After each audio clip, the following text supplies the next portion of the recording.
Assalamualaikum warahmatullahi ta'ala wabarakatuh. Bismillahirrahmanirrahim. Alhamdulillah rabbil alamin. Allahumma salli ala sayyidina Muhammadin al-fatih lima ughliq wal khatim lima sabaq nasrul haq bil haq wal hadi ila siratikal mustaqim wa ala alihi wa sahbihi haqqa qadrihi wa miqdarihi al-azim. Amma ba'du. Alhamdulillah, bersyukur kehadirat Allah subhanahu wa ta'ala untuk semua nikmat yang telah Allah berikan, semua nikmat iman, nikmat Islam, nikmat ihsan, nikmat dijadikannya kita semua umat Nabi Muhammad SAW, nikmat akal, nikmat sehat wal afiat, nikmat kesempatan untuk ibadah, dan segala macam nikmat yang telah Allah berikan. Alhamdulillah, kita lanjutkan kembali taklim kita dalam kitab Ajalatus Sibaq ila Makarimil Akhlaq yang ditulis oleh Al-Imam Al-Allamah Al-Habib Muhammad bin Abdullah Al-Haddad rahimahullah ta'ala wa nafa'anallahu bihi bi'ulumihi fid darin amin. Dan gal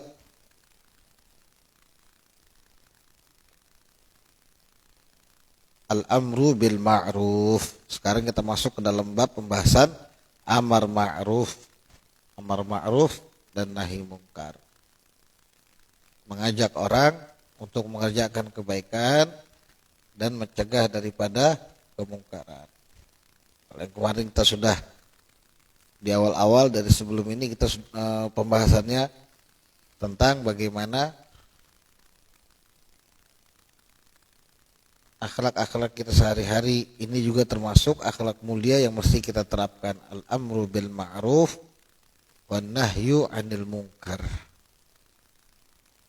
Dan kemarin kita sudah ngebahas tentang salam, dari yang paling sedikitnya salam, kemudian tujuan salam dan sebagainya, juga disunnahkannya untuk mencium tangan bagi orang-orang yang memiliki kelebihan di atas kita, baik dari segi usia, ilmu, yang penting bukan harta. Itu maksudnya. Kalau dia cuma karena kelebihan harta kemudian kita tunduk, itu nggak boleh. Hal seperti itu bisa menyebabkan kerasnya hati. Na'udzubillah, semua na'udzubillah. Tapi kalau kita pengen, nggak bisa, itu pengen salaman sama semua orang karena saya nganggap mereka jauh lebih baik, silahkan. Tapi jangan pas sama orang punya duit aja kamu tunduk, begitu sama yang nggak punya duit kamu nggak tunduk. Baik. Sekarang kita masuk ke bab selanjutnya, al-amru bil ma'ruf, mengajak seseorang untuk mengerjakan kebaikan.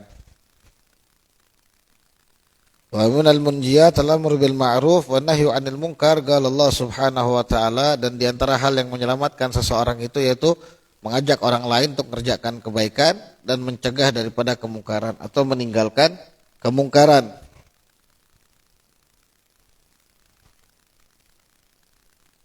Sebagaimana Allah Subhanahu wa ta'ala menyatakan dalam firman-Nya, wal takum minkum ummatun yad'una ilal khairi, dan hendaknya ada di antara kalian sekelompok umat yang senantiasa mengajak kepada kebaikan.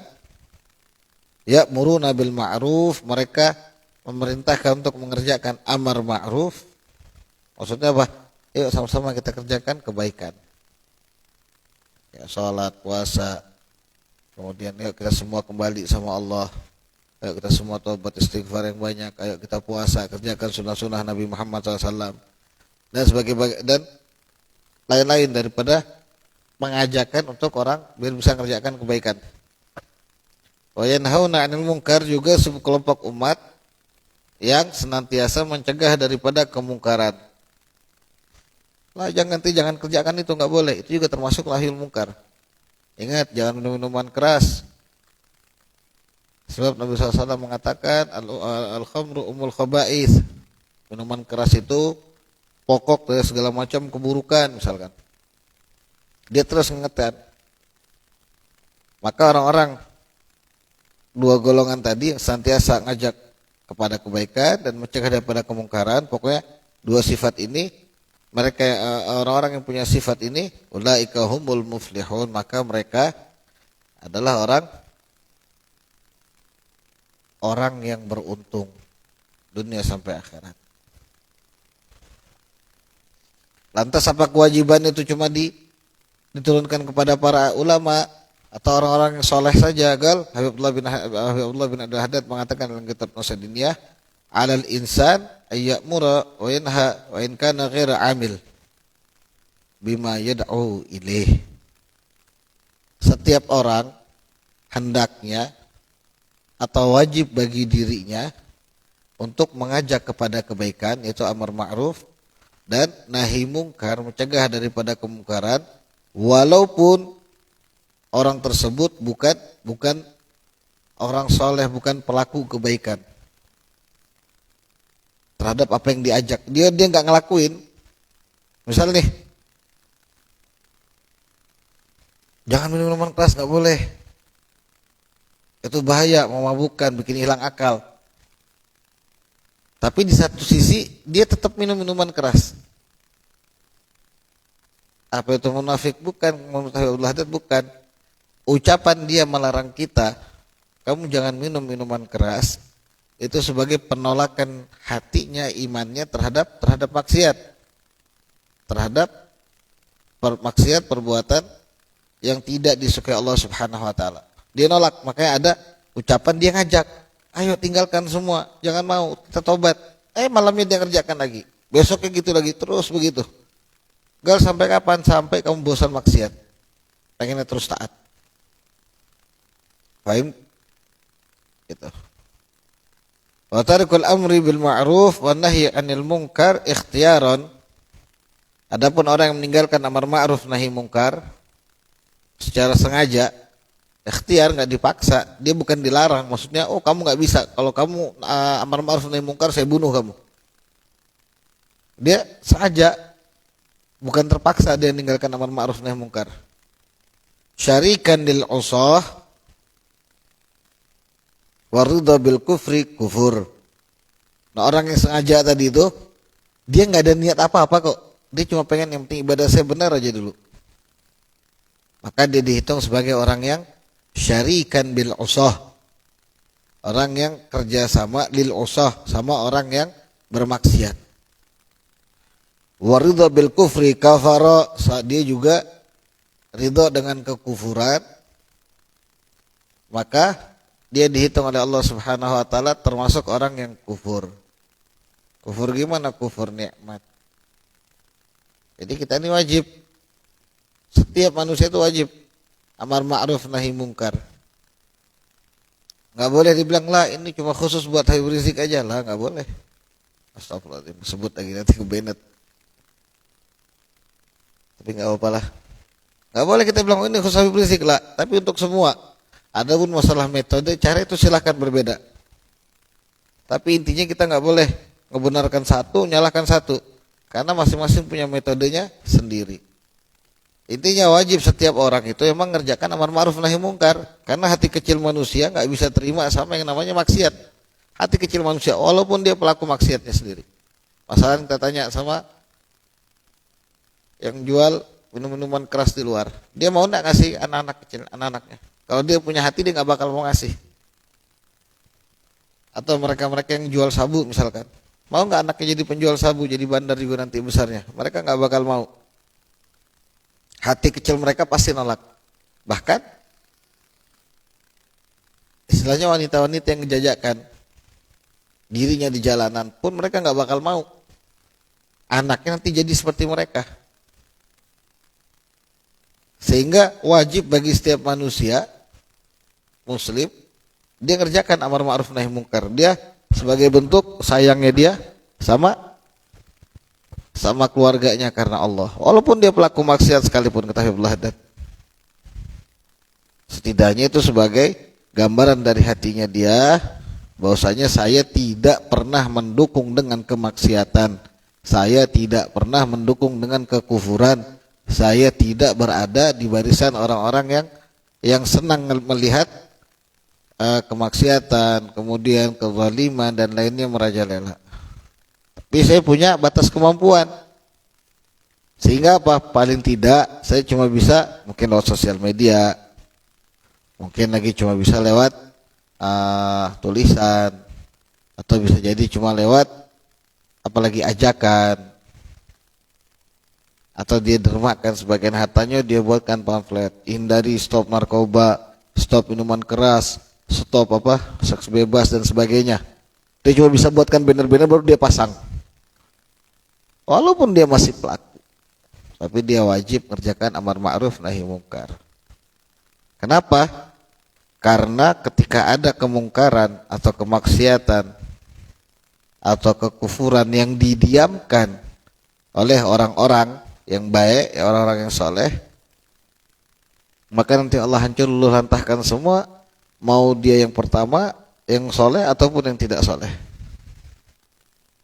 Sebab diamnya dia tadi itu seakan-akan dia mendukung sama kemaksiatan. Makanya kita ini butuh selalu untuk apa? Untuk terus istighfar.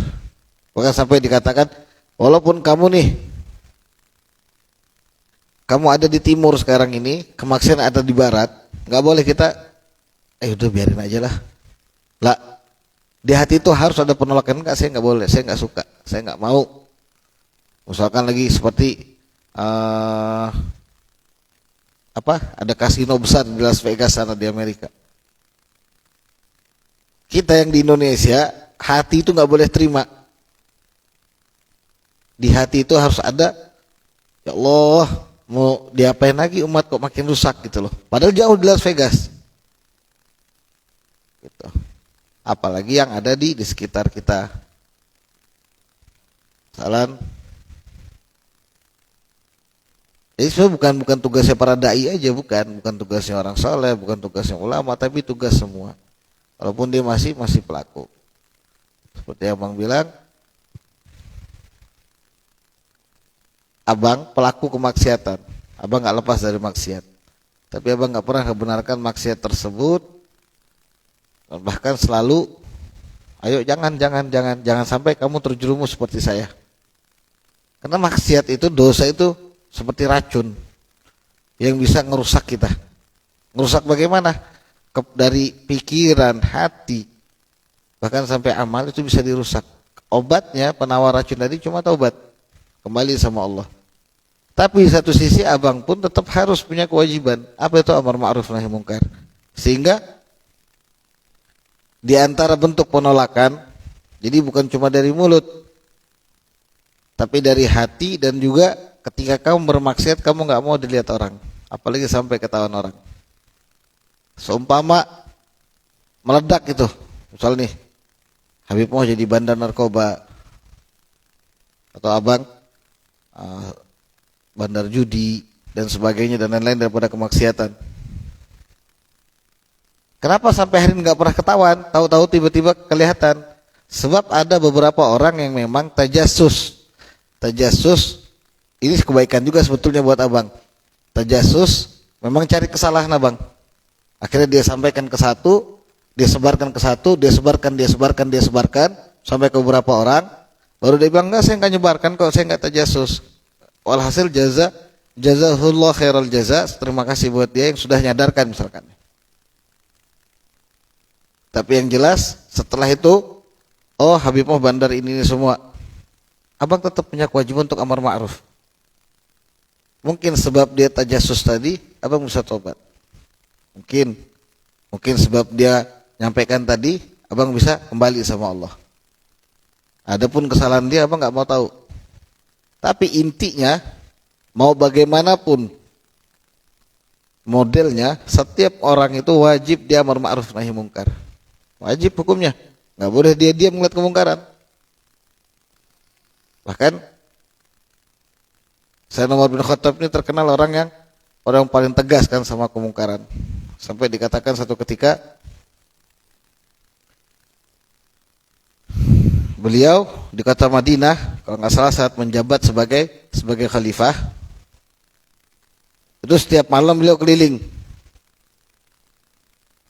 Sampai di satu malam beliau mendengar ada suara orang lagi muntah, gitu loh. Kebanyakan minum minuman keras. Ajib, kata Sayyidina Umar. Siapa berani minum nih? Sudah tahu Umar nih istilahnya kan khalifahnya yang paling keras. Mungkin kalau zaman Abu Bakar oke, katanya. Ini Umar katanya. Gal sampai Sayyidina Umar istilahnya ngendap-ngendap, diintip.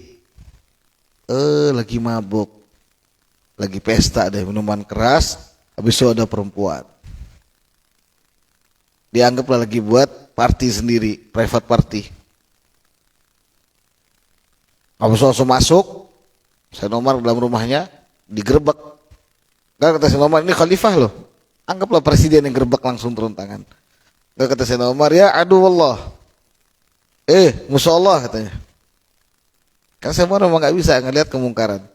Beliau orang yang tidak tahan ketika melihat kemungkaran merajalela. Masih beliau sendiri yang turun tangan. Katanya. Musuh Allah katanya Sayyidina Umar. Al-dhananta anallah yasturuka wa anta ala ma'asiyatih. Jangan ente mentang-mentang Allah tutupin aib ini terus ente maksiat terus-terusan katanya. Digituin sama Sayyidina Umar. Sama yang mabuk tadi Allah kasih kesadaran karena syaitan pun dengar langkah ke Sayyidina Umar lari, apalagi ini dengar suaranya. Orang yang mabuk mendadak langsung langsung sadar. Orang yang tadinya mungkin maksiat sudah terlampaui buat dia lalai, begitu dengar suara Sayyidina Umar bin Khattab langsung pasti sadar. Begitu dengar suara Sayyidina Umar, la ta'jal katanya. Ya Amirul Mukminin, tenang. Jangan buru-buru, kalem dulu, tenang katanya. Kata dia apa? Fa in kuntu asaitullah fi wahidah. Kalau aku sekarang ini maksiat kepada Allah di satu tempat karena satu perkara, ya ini minum-minuman keras karena belum di satu tempat ini ndak ngajak orang. Maksudnya dia maksiat sendiri antara dia sama Allah gitu loh. Dia perempuan tadi minuman. Dah itu doang, satu tuh. Fa anta engkau wahai Umar asaitahu fi salas. Kamu maksiat kepada Allah di 3 tempat. Di 3 tempat. Ini yang tadi digerebek, Sayyidina Umar ini kan bahasa kasarnya nggak salah sebenarnya. Karena beliau Amirul Mukminin. Bahkan dikatakan kalau nggak salah ada satu orang pernah di tengah jalan sama Sayyidina Umar kebiasaannya kalau malam pasti keliling kota Madinah. Dia lagi bawa anggur. Perhatikan, dia lagi bawa anggur, bawa minuman keras. Dengar langkah kaki Sayyidina Umar. Wah gawat ini, ketahuan habis sana. Akhirnya dia dengan takut dia bilang, ya Allah saya tobat nih, ada Umar bin Khattab. Jadikan anggur ini cuka. Betul disapa, fulan ente ngapain? Gal, ahlan selain khalifah, khair insyaallah. Ini cuka katanya. Masa coba sini, saya tahu cuka. Karena enggak mungkin malam-malam orang bawa cuka gitu loh. Ini pasti mau minum nih, nyari tempat sepi istilahnya gitu. Dicium, minum sedikit. Oh ya cuka. Syuf, gara-gara takut sama manusia, tobatnya diterima sama Allah. Kalau engkau terima tobat saya jadikan cuka. Nah, si orang tadi pun begitu. Karena dengar Sayyidina Umar, langsung sadar, dia bilang, wahai Umar saya maksiat cuma 1, lu 3 katanya. Pengen ngebela diri sekaligus pengen tobat gitu loh. Apapun sebabnya intinya Allah terima tobatnya dia. Kenapa? Lihat, perhatikan nih kata-katanya. Kata Sayyidina Umar, kok bisa saya 3? Kan gak ngerasa maksiat. Gal, kata dia yang pertama, tajasasta. Ente mata-matain. Dalam Islam gak boleh. A'udzubillah, teman, a'udzubillah. Ada kecurigaan nih. Misal nih, abang curiga sama Zainab atau sama Ali atau sama Alwiyah. Ini anak kenapa ya? Kemudian abang suruh orang, coba ente mata-matain dia. Cari kesalahannya. Tajasus artinya mata-mata cari kesalahan. Kenapa dia begitu? Lah ini termasuk salah satu dosa besar. Nomor sekian tapi enggak besar-besar banget. Ya hitungan nominasinya udah lumayan lah ke bawah. Daripada syirik, hukukul walidain. Kenapa? Karena kamu memaksakan dirimu untuk ngebuka aibnya orang. Itu tajasus. Tapi ini untuk kebaikan, enggak ada untuk kebaikan. Untuk kepuasan ego, nafsu kamu juga. Itu pasti tajasus, cari kesalahannya orang. Kalau katanya Allah Subhanahu wa taala, wala tajassasu. Jangan kamu saling mencari kesalahan orang lain. Itu yang pertama kata si orang yang mabuk tadi. Orang aku ini maksiat sudah tertutup di dalam rumah. Sudah sembunyi-sembunyi dengan harapan suatu saat aku tobat, Allah terima tobatku. Karena berat meninggalkan maksiat, seperti yang Bang bilang, maksiat itu ngebelenggu sifatnya. Nah tapi kamu entah bagaimana ceritanya bisa tahu aku maksiat di sini. Kalau aku maksiat di pinggir jalan, aku ngebenarkan diriku memang sengaja duduk pinggir jalan minum minuman keras, main perempuan di pinggir jalan, itu betul. Kamu nggak tajasus, tapi ini aku sudah di dalam sempat dalam ruangan ketutup, sudah nggak ada yang tahu kasarnya kecuali Allah sama malaikat yang jaga kanan kiriku. Tapi kamu tahu, berarti kamu tajasus katanya. Ajib kata Sayyidina Umar. Iya juga ya. Karena apa? Sebab dengar suara muntah dulu pertama kan. Dikira ada apakah orang muntah. Kira begitu diintip, oh lagi zen gitu loh. Itu kesalahan pertama.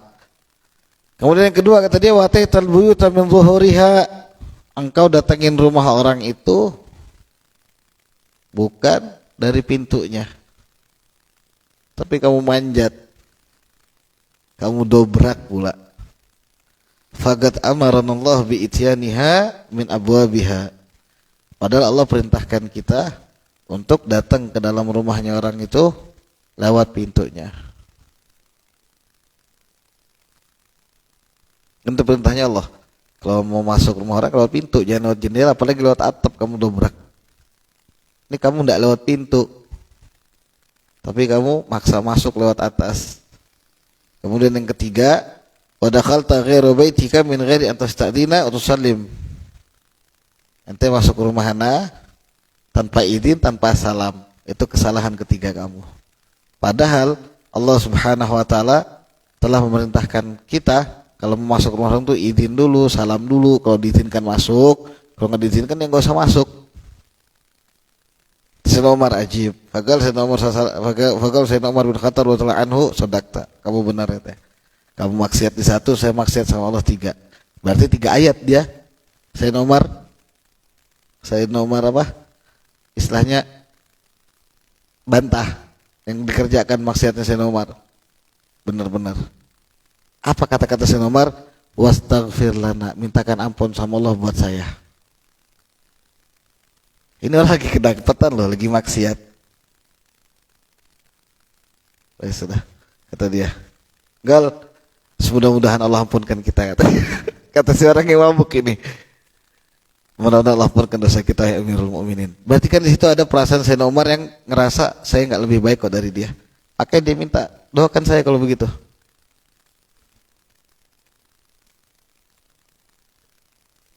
Nah di sini kan gitu kata Nina, orang dulu istilahnya sahabat-sahabat Nabi mereka maksiat banyak, ada lagi yang suka minum minuman keras, tapi mereka masih punya ilmu karena di hadapan mereka ada Nabi SAW.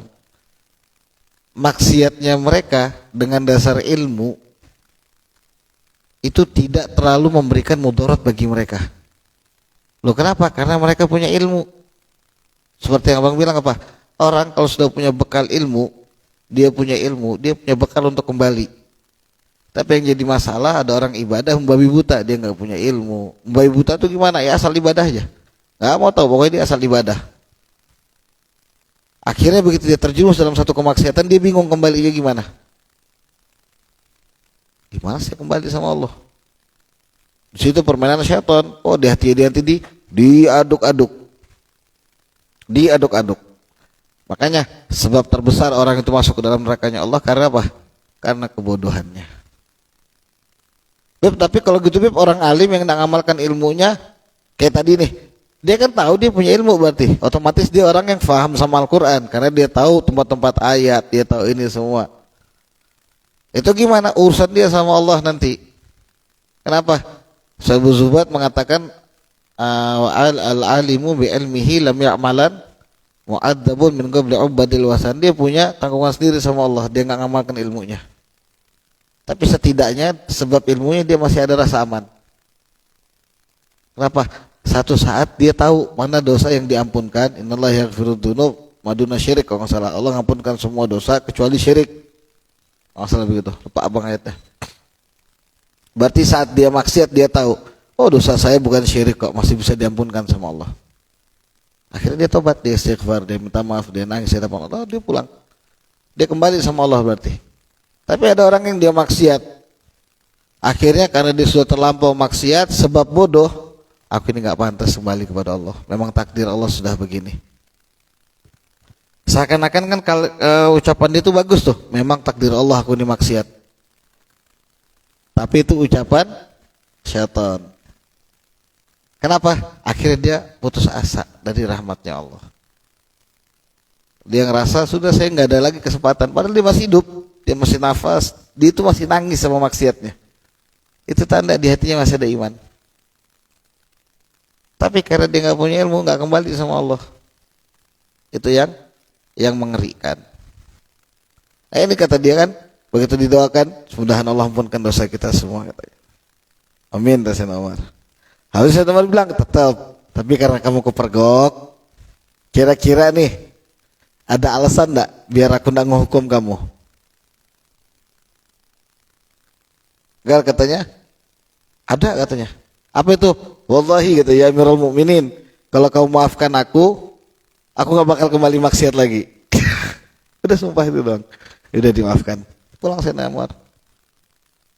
Ini Sayyidina Umar orang yang paling semangat kerjakan amar ma'ruf nahi munkar. Semua sahabat pun begitu. Mereka selalu saling ingetin jangan sampai kamu terjerumus dalam dosa. Bukan mereka tuh bersih. Dalam artian bukan abang bilang sahabat semua buat kita sahabat tuh jauh. Debu yang diinjak kudanya sahabat-sahabat Nabi itu nggak ada harga nggak bisa disamakan sama diri kita yang sekarang ini. Jauh lebih mulia debunya itu daripada amal kita sekarang ini. Nggak ada apa-apanya kita sama mereka.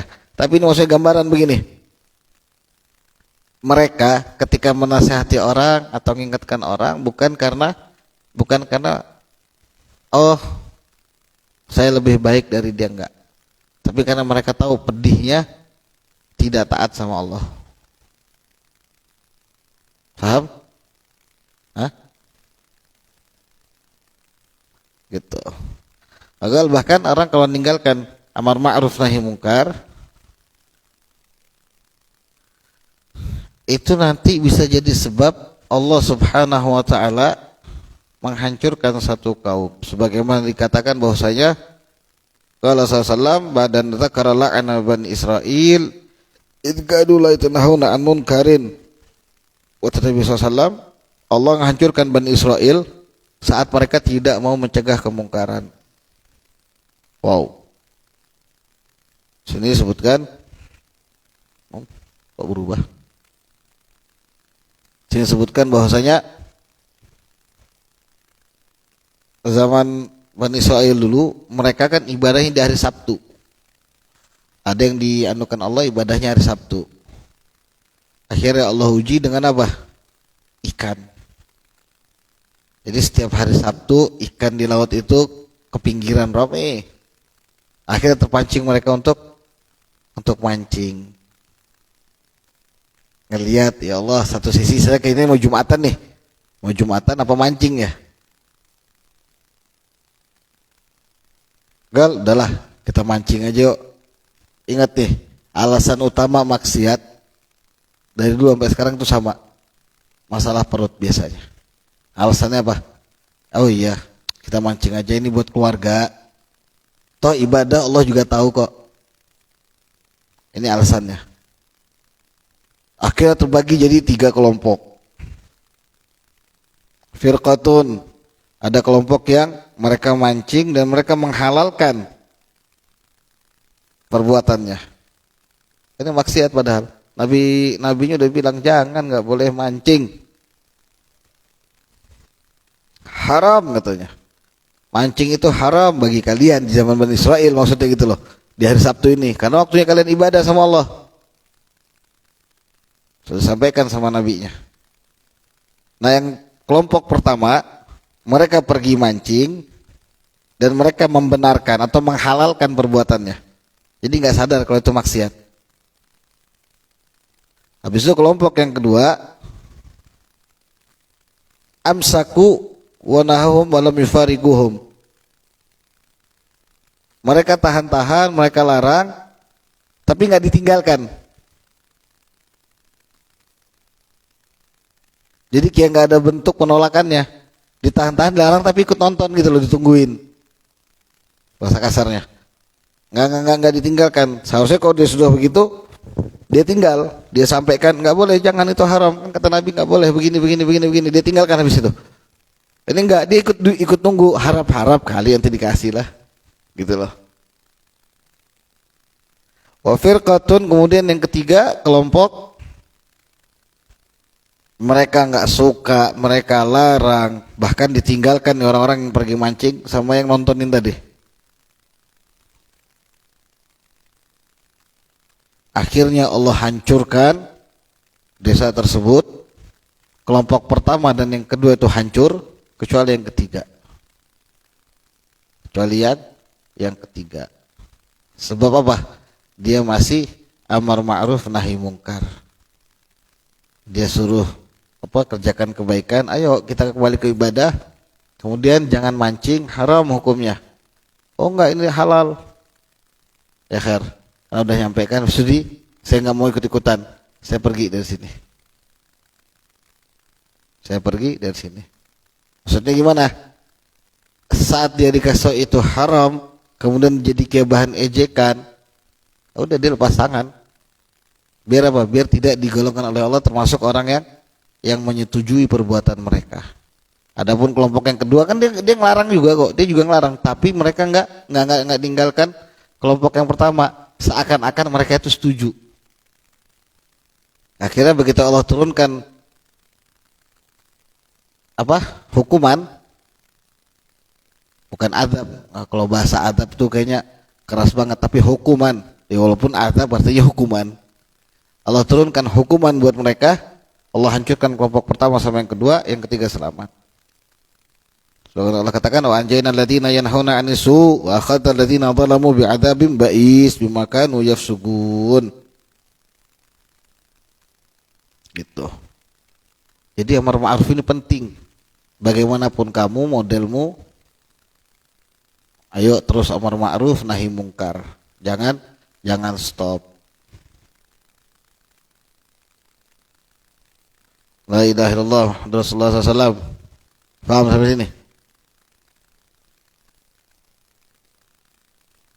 Ya Rasulullah, man ra'a minkum munkaran falyughayyirhu biyadihi, fa lam yastati' fa bilisanihi, fa lam yastati' fa biqalbihi, wa dzalika adhaful iman. Rasulullah bersabda, barang siapa yang melihat kemungkaran di antara kalian, hendaknya diubah, di stop, dihentikan dengan tangannya. So, kalau dia punya kemampuan, dia punya kekuatan, stop. Langsung tutup. Misalkan dia kepala pemerintahan, dia ngelihat ada pap-pap yang rusak, khususnya ini mau masuk Ramadan nih, karena salah satu ormas yang dibubarkan, yang biasanya paling getol, nutupin pap-pap diskotik mau Ramadan, kemudian gencar nutup penjualan pedagang minuman keras dan lain-lainnya, ini sekarang sudah dibubarkan. Nah, berarti kita cuma bisa berdoa mudah-mudahan orang yang punya kekuatan seperti para aparatur pemerintah atau wali kota atau siapapun itu yang punya kekuatan, yang punya tangan, maksudnya punya kekuatan, dia tutup satu-satu. Nggak usah dia basa-basi tanya izinnya, ini semua udah tutup. Bantu orang lain untuk meninggalkan maksiat. Tapi man ra'a minkum munkaran falyughayyirhu biyadihi. Tutup pakai tangannya, maksudnya dengan kekuasaannya.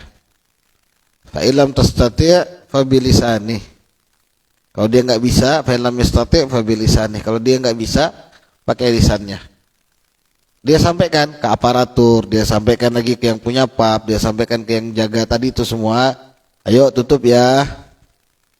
Jangan dibuka ya. Saya bilang begini, walaupun mungkin nama saya ada di dalam daftar langganan, tapi setidaknya satu, hormatin bulan Ramadan. Kemudian yang kedua, tolong di bulan Ramadan ini bantu saya dan saudara-saudara saya dari kaum muslimin lainnya, juga saudara kamu, untuk apa? Untuk ibadah yang benar. Cukup sudah 11 bulan kita ibadahnya rusak, kali di ibadah kita yang ini, habis itu kita jemput ajal dalam keadaan husnul khatimah, sebab kita menghormatin bulan Ramadan ini. Gitu, fabilisani. Kalau dia nggak bisa langsung nutup, pakai lisannya. Fa'ilam yastati, kemudian kata Nabi SAW, kalau dia nggak bisa, fabiqalbi, mentok dia doakan. Wadzalika adhaful iman, itu iman yang paling rendah. Jadi kalau dia nggak bisa kasih tahu orang, dia nggak bisa nutup satu hal dengan kekuasaannya, dengan tangannya, kemungkaran tadi, maka doakan.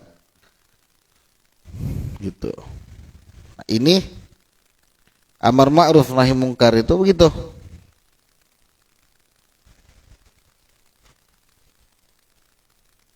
Itu yang mesti kita perhatikan benar-benar sebenarnya. Kadang kita ngerasa, enggak, saya ini nggak pantas kayaknya amar ma'ruf nahi mungkar.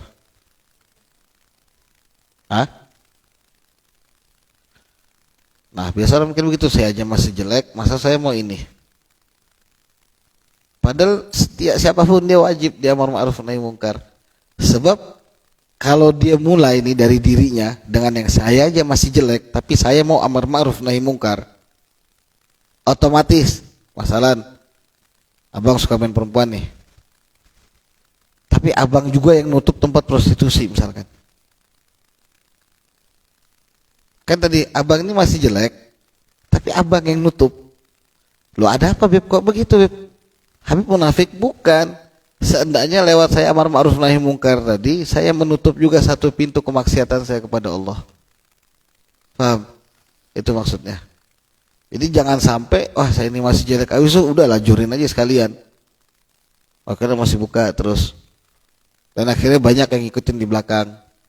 Wah, Habib mau ikut ini, main ke tempat prostitusi, udah ikut juga, main perempuan juga. Karena abang enggak amar ma'ruf nahi mungkar, abang diam.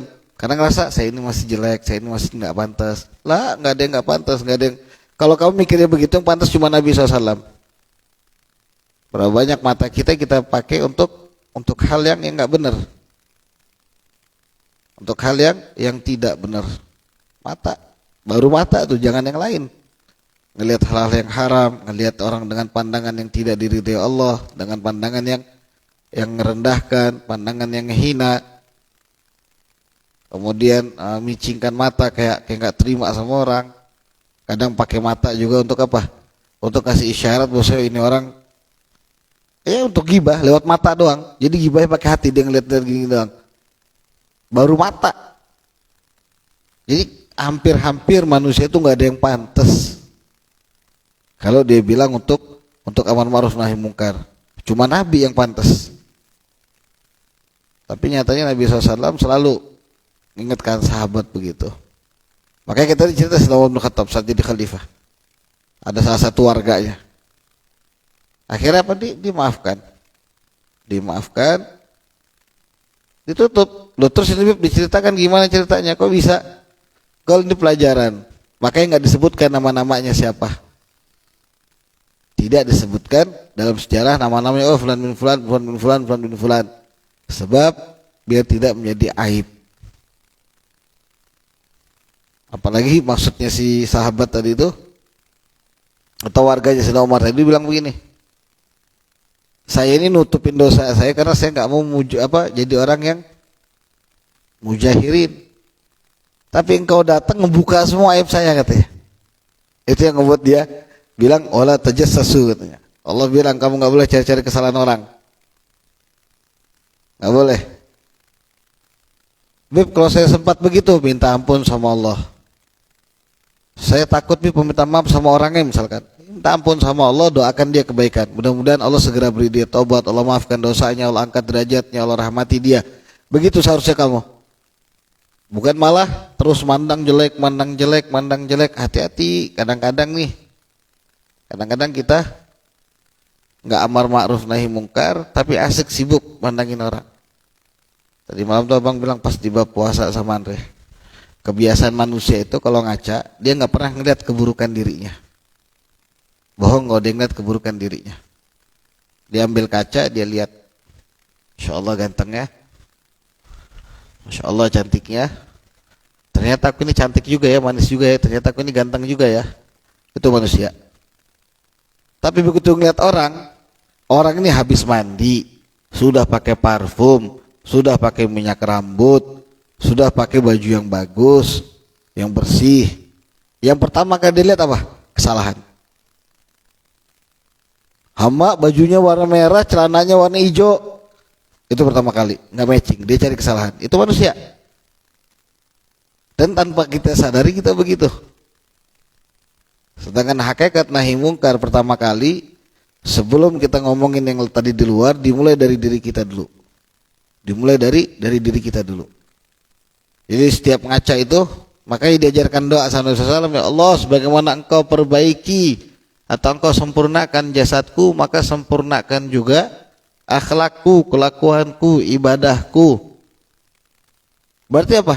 Itu doa diajarkan Nabi SAW biar kita tahu kita ini banyak kurang sebenarnya. Ngelihat, ya Allah, ini muka-muka pendosa. Siapa ini yang dikaca nih? Mukanya sendiri. Ya Allah, begini sekalinya orang yang banyak dosa sama Allah. Ya Allah, maafkan dosanya ya Allah. Dia ngaca, tapi begitu dia ngeliat orang lain, Masya Allah, ini orang ya nggak ada dosa sama sekali. Mereka orang yang diangkat derajatnya sama Allah.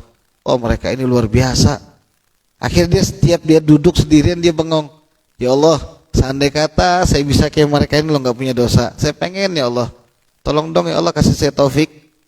Tolong dong ya Allah, kasih saya kekuatan buat bisa meninggalkan maksiat. Saya juga usaha kok ya Allah, tapi kalau bukan tanpa pemberian darimu, taufik darimu, saya nggak bakal mampu. Saya nggak bakal mampu. Akhirnya Allah bantu dia. Tapi dia mulai dulu dari dirinya. Allah katakan, innallaha la yughayyiru ma biqaumin hatta yughayyiru ma bi anfusihim. Sehingga saat dia mulai merubah dirinya pun, dia ngeliat temannya, kok kayaknya ini orang gelagatnya kayak saya dulu ya, mau salah jalan.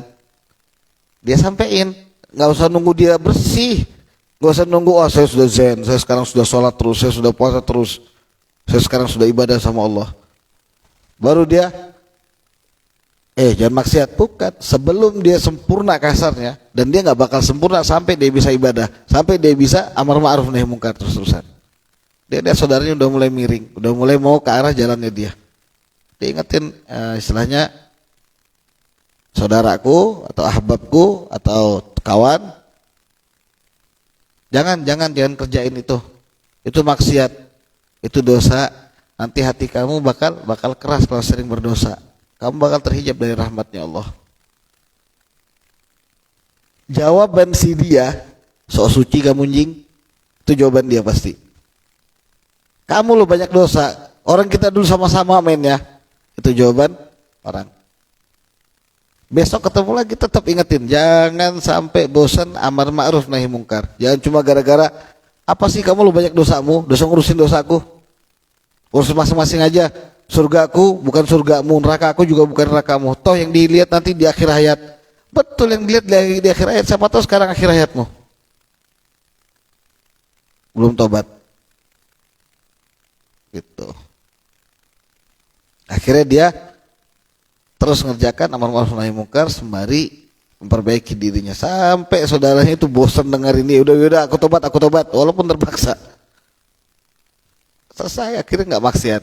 Satu pelan-pelan. Jadi kalau nunggu bersih nggak ada yang bagus, nggak ada yang pantas.